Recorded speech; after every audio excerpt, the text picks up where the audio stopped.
Addiction అంటే ఏంటి? Alcohol, smoking, gutka, drugs బానిసలుగా మారిపోతున్నారు, వ్యసనాలుగా వస్తున్నాయి అని చెప్పేసి మనకు తెలిసిన జనరలైజ్డ్ ఇది అండి. So first of all addiction ఏంటి? ఎన్ని రకాలు ఉంటాయి? ఎన్ని స్టేజెస్ ఉంటాయి? అనేది నేను మీకు వివరంగా చెప్తాను. అడిక్షన్ అంటే ఒక టిపికల్ బిహేవియర్ దేని మీదన్నా మనం ఓవర్ డిపెండెన్స్ క్రియేట్ అవుతే మనం దాన్ని అడిక్షన్ అని అంటాము. సో అంటే దాంట్లో మనం చూసుకుంటే పర్సనల్ రిలేషన్షిప్స్ని కాంప్రమైజ్ అవ్వడం, మన వర్క్ మనం చేసుకోలేకపోవడము, మన బాధ్యతలు మనం నిర్వర్తించకపోవడం, దాని మీద బానిసగా మారిపోవడం అని మనం ఒక రకంగా చెప్పుకోవచ్చు.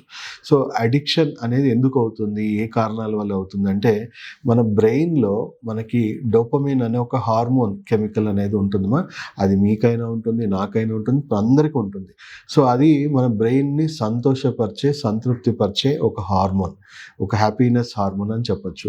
ప్రతి ఒక్కరం, నేను, మీరు అందరం కూడా సంతోషంగా జీవించాలని కోరుకుంటాం. ఎవరం కూడా బాధలు, దుఃఖాలతో బతకాలని ఎవరం కోరుకోము.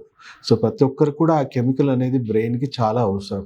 అయితే ఈ కెమికల్ ఏ రూపంలో మన బ్రెయిన్కి చేరుకుంటుంది, ఎట్లా మన బాడీలో స్టిమ్యులేట్ అయ్యి రిలీజ్ అవుతుంది అంటే అది పాజిటివ్ సోర్సెస్ నుంచి అవుతుందా, నెగిటివ్ దారుల నుంచి అవుతుందా?